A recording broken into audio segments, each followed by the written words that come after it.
Speaker দেশে ফিরলেই পদত্যাগ করবেন রাষ্ট্রপতি মোহাম্মদ শাহাবুদ্দিন। বঙ্গভবন সূত্রে এমন তথ্য জানা গেছে। স্বরাষ্ট্রমন্ত্রী বলেছেন, শারীরিক অসুস্থতা বা অন্য যে কোনো কারণে রাষ্ট্রপতি পদত্যাগ করতে পারেন। এই বিষয়ে সরকারের সাথে কোনো আলোচনা হয়নি বলেও জানান তিনি।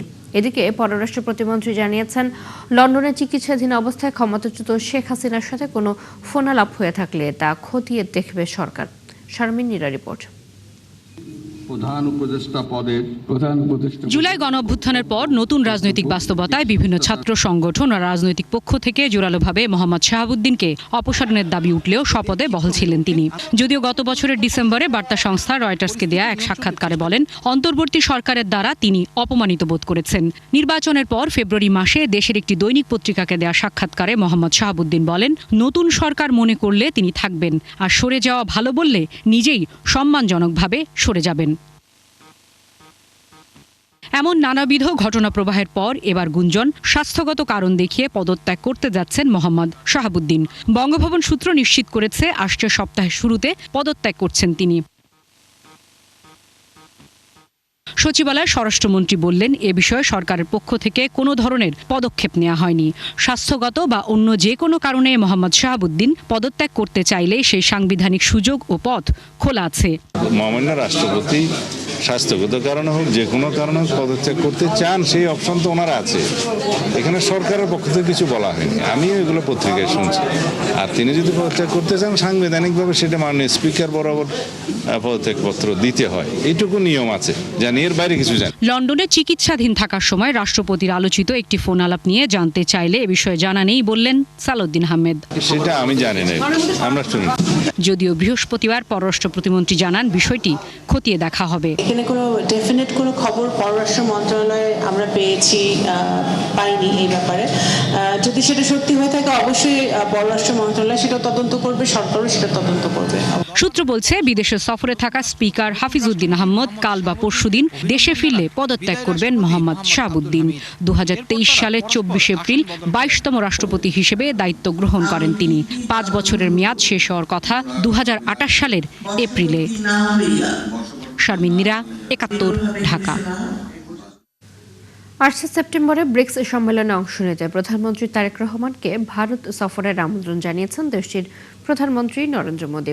এর মধ্যে দিল্লির আমন্ত্রণ পত্র পেয়েছে ঢাকা। বৃহস্পতিবার পররাষ্ট্র মন্ত্রণালয় সাংবাদিকদের সাথে আলাপকালে এসব তথ্য জানান প্রতিমন্ত্রী শামা ওবায়দ ইসলাম। ভারতে চলমান অস্থিরতা প্রসঙ্গে তিনি বলেন, দেশটির সরকার তাদের জনগণের অবস্থা বুঝে সমস্যার সমাধান করবে। বিস্তারিত জানাচ্ছেন নাদিয়া শারমিন। গেল কয়েকদিন ধরে ভারতের রাজধানী নয়াদিল্লির যন্তর মন্তরে ককরোচ জনতা পার্টির ব্যানারে শিক্ষামন্ত্রী ধর্মেন্দ্র প্রধানের পদত্যাগের দাবিতে চলছে ব্যাপক আন্দোলন। এতে উত্তপ্ত হয়ে উঠেছে দেশটির পরিস্থিতি। বাংলাদেশেরও অনেক মানুষ সেখানে থাকায় তাদের নিরাপত্তা এবং আঞ্চলিক স্থিতিশীলতা নিয়ে বৃহস্পতিবার পররাষ্ট্র মন্ত্রণালয়ের অবস্থান জানতে চান সাংবাদিকরা। আমাদের এই রিজনে স্টেবিলিটি, স্থিতিশীলতা এবং শান্তি বজায় থাকুক, সেটাই আমরা আমাদের অবস্থান এবং আমরা সেটা চাই। একটি গণতান্ত্রিক সরকার হিসেবে, গণতান্ত্রিক রাষ্ট্র হিসেবে আমরা আশা করব যে ভারত আরেকটি বিশ্বের বৃহত্তম একটি গণতন্ত্র, সেই গণতান্ত্রিক সরকার হিসেবে তারা তাদের জনগণের অবস্থান দেখবে এবং সমস্যা সমাধানের দিকে দ্রুত গতিতে আগাবে, সেটা আমরা আশা করি। এদিকে 12 ও 13 সেপ্টেম্বর নয়াদিল্লিতে অষ্টাদশ ব্রিক্স শীর্ষ সম্মেলন অনুষ্ঠিত হবে। 11 সদস্য দেশের এই সম্মেলনে বাইরের বিভিন্ন দেশকে বিশেষ অতিথি হিসেবে আমন্ত্রণ জানাতে পারে আয়োজক দেশ। সে অনুযায়ী সদস্য না হলেও বাংলাদেশের প্রধানমন্ত্রী তারেক রহমানকে ভারতের প্রধানমন্ত্রী নরেন্দ্র মোদী আমন্ত্রণ জানিয়েছেন বলে নিশ্চিত করেছেন পররাষ্ট্র প্রতিমন্ত্রী। আনুষ্ঠানিক আমন্ত্রণ আমাদের পররাষ্ট্র মন্ত্রণালয়ে এসেছে, আমরা সেটা মাননীয় প্রধানমন্ত্রীর দপ্তরে পাঠিয়েছি।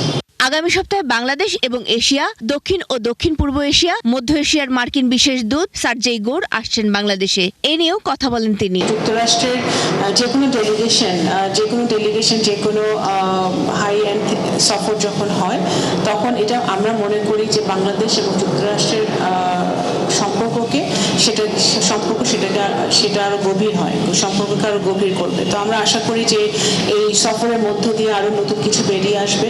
আমাদের বহুপাক্ষিক সম্পর্ক আছে যুক্তরাষ্ট্রের সাথে, সেগুলো আরো সুগম হবে এবং আমরা আমাদের বাণিজ্যিক সম্পর্ক, আমাদের পিপল ডিপ্লোমেসি, ইকোনমিক ডিপ্লোমেসি সব কিভাবে সামনের দিকে এগিয়ে নিয়ে যাওয়া হবে সেটাই আলোচিত হবে। বিভিন্ন দেশে বাংলাদেশের পাসপোর্ট ও ভিসা সংক্রান্ত সমস্যা সমাধানে পররাষ্ট্র মন্ত্রণালয় গুরুত্ব দিয়ে কাজ করছে বলেও জানান প্রতিমন্ত্রী। ইউরোপিয়ান ইউনিয়ন, আমাদের মধ্যপ্রাচ্য এবং সহ বিভিন্ন দেশগুলোতে যে ভিসার সমস্যাগুলো আছে এই সমস্যার সমাধানে কিন্তু আমরা কাজ করছি। নাদিয়া শারমিন, ৭১, ঢাকা।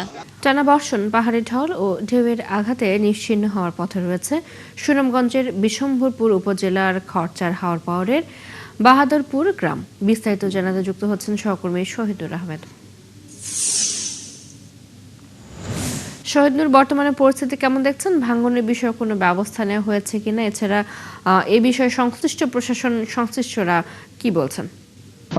চৈতি, ধন্যবাদ আপনাকে। দেখুন, আমি যদি আপনাকে জানানোর চেষ্টা করি, গত কিছুদিন ধরে সুনামগঞ্জে পাহাড়ি ঢল এবং যেটি টানা বৃষ্টি হচ্ছিল, এর ফলে এই যে উত্তাল হাওর এবং নদী থেকে যখন ঢল আসে তখন সুনামগঞ্জে নদী তীরবর্তী অঞ্চলে এবং যে হাওরের গভীরে যে বসতি রয়েছে সেই বসতিগুলোতে আসলে এই আফাল বা ঢেউ এটির জন্য আতঙ্কগ্রস্ত হয়ে পড়েন। কেননা বসত ভিটেগুলো যখন আসলে আক্রান্ত হয় এই ঢেউয়ের আঘাতে এবং পাহাড়ি ঢলের স্রোতের কারণে, এতে জীবন জীবিকা নিয়ে একটি এবং আশ্রয়স্থলের নিয়েই মূলত একটা বিপাকের মধ্যে পড়তে হয়। আমি যদি জানানোর চেষ্টা করি, সুনামগঞ্জের যে বাহাদুরপুর, বিশম্বরপুরে, সেটি শুধু বাহাদুরপুর নয়, এটি হচ্ছে সুনামগঞ্জের বেশ অঞ্চলের এটি নিয়মতান্ত্রিক ব্যাপার হয়ে দাঁড়িয়েছে। বেশ বছর যাবৎ সুনামগঞ্জের হাওরের গভীর এলাকাগুলো আসলে এই আফালে আক্রান্ত হচ্ছে। তবে প্রশাসনের পক্ষ থেকে কোনো ধরনের উদ্যোগ নেওয়া হচ্ছে না, সরকারের পক্ষ থেকে কোনো ধরনের পদক্ষেপ নেওয়া হচ্ছে না এই ভাঙন প্রতিরোধে। আমরা কথা বলেছিলাম জেলা প্রশাসকের সাথে, তিনি যেমনটা জানিয়েছেন যে তিনি ঢেউ টিন বিতরণের কথা বলেছেন, কিন্তু আসলে যে এখানে বসতি টিকে রাখা দায় হয়ে পড়েছে, যে এখানে বসতি টিকে থাকবে কিনা এমন প্রশ্ন দাঁড়িয়েছে, তখন আসলে ঢেউ টিন দিয়ে কার্যকর পদক্ষেপ হবে না।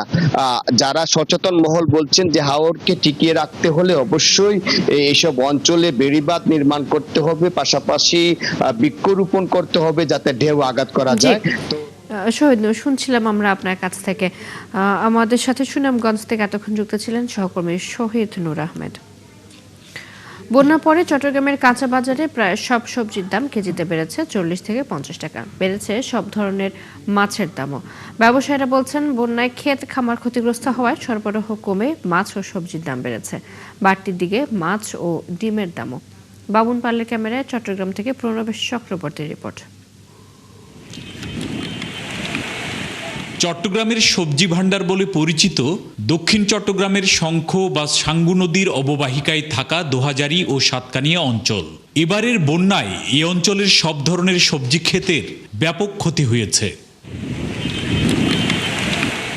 বন্যা পরবর্তী সময়ে এর প্রভাব পড়তে শুরু করেছে চট্টগ্রামের কাঁচা বাজারে।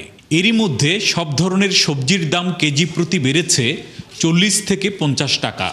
বাজারে আসতে আসতে এটা 200, 220, 120, এইটার নিচে তো নাই। সব জায়গায় বন্যা হওয়াতে সব জিনিসের দাম 50-60 টাকা করে বেড়ে গেছে। বন্যার আগে মরিচ ছিল 60 টাকা কেজি, এখন 160 টাকা। এখন অনেক ধরনের মাল আসতেছে না, আরো দেয়। বর্ষায় বন্যার কারণে প্রত্যেক সবজি আপনার অভাবটা পড়ছে। অভাবের কারণে প্রতি সবজি কেজি 30-40 টাকা বাড়ছে। বাজারে বাড়তি সব ধরনের মাছের দামও। 320 থেকে 350 টাকা রুই বিক্রি হচ্ছে 400 থেকে 450 টাকায়। ইলিশের মৌসুম চললেও 2 থেকে 2,500 টাকার কমে মিলছে না প্রতি কেজি ইলিশ। রুই কাতল এগুলোর দাম বেড়ে গেছে। যারা প্রজেক্ট করতো ওরা প্রজেক্ট ভেঙে গেছে বন্যার পানির কারণে। যেগুলো মাছ রাখতো, মাছ বড় হইতো, ওই সুযোগটা নাই, তাড়াতাড়ি ধরে বিক্রি করে ফেলতেছে। কিনে আনতেছি 350 টাকা প্লাস। কাস্টমারকে দাম দিব কত, সেলই করবো কত, ওই কারণে বন্যার কারণে অনেকটা প্রভাব পড়েছে বাজারে। বন্যার পরে স্বস্তিতে নেই আমিষের বাজারও। ফার্মের মুরগির দাম এ সপ্তাহে কেজি প্রতি 10 থেকে 15 টাকা বেড়ে বিক্রি হচ্ছে 190 থেকে 195 টাকায়। ডজন প্রতি ডিমের দাম বেড়েছে 5 থেকে 6 টাকা। এদিকে বাজারে আদা রসুনের দাম স্থিতিশীল থাকলেও পাইকারিতে পেঁয়াজের দাম কেজিতে বেড়েছে 10 থেকে 12 টাকা। আগে 125 টাকা ডজন ছিল, এখন 130 টাকা, 5 টাকা বাড়ছে আর ডজন। পেঁয়াজ ছাড়া সব পণ্যের দামই ঠিক আছে, এই সপ্তাহে কিছু বাড়ে নাই, পেঁয়াজের দামটা বাড়ছে। আদা রসুন আগের রেটে আছে, কিন্তু পেঁয়াজের দাম একটু বাড়ছে। পেঁয়াজ আপনার প্রতি কেজিতে 10 টাকা করে বাড়ছে। বন্যাকে অজুহাত করে বাজারে যাতে মাত্রাতিরিক্ত দামে পণ্য বিক্রি না হয় সেটি নিশ্চিতে প্রশাসনের তদারকি বাড়ানোর দাবি ভোক্তাদের। প্রণবেশ চক্রবর্তী, 71, চট্টগ্রাম। দেশের লাখো ভক্তের উপস্থিতিতে উল্টো রথ টানের মধ্য দিয়ে আজ শেষ হচ্ছে ঢাকার ধামরাইয়ের শ্রী শ্রী যশ মাধবের রথযাত্রা উৎসব। বিকেল 5টার দিকে উল্টো রথযাত্রার আনুষ্ঠানিক উদ্বোধন করবেন প্রধানমন্ত্রীর বিশেষ সহকারী শ্রী বিজন কান্তি সরকার। এরপর 6টার দিকে কঠোর নিরাপত্তার মধ্য দিয়ে লাখো ভক্ত রথটিকে উল্টো টেনে যাত্রাবাড়ি এলাকা থেকে রথ খোলা যশ মাধব বাড়ি মন্দিরে নিয়ে যাবেন। এরই মধ্যে উল্টো রথের সব প্রস্তুতি শেষ হয়েছে। এদিকে আজ রথযাত্রা উৎসবের শেষ হলেও রথ মেলা চলবে মাসব্যাপী। আমাদের সমস্ত প্রস্তুতি সম্পন্ন, পূজা অর্চনা যেগুলো রথ উপলক্ষে হয় সেগুলো হচ্ছে। এখন পর্যন্ত পরিবেশ আমাদের সব দিক থেকে ভালো আছে, আমাদের প্রস্তুতি সম্পূর্ণ হয়েছে। আইন শৃঙ্খলা বাহিনী থেকে শুরু করে সার্বিক নিরাপত্তা ব্যবস্থা এখন পর্যন্ত ঠিক আছে। চলছে সংবাদ সংযোগ, সরাসরি সংবাদ এবং অনুষ্ঠান দেখতে চোখ রাখুন 71 ফেসবুক পেজে, সাবস্ক্রাইব করুন 71 ইউটিউব চ্যানেল, থাকুন 71 সাথে।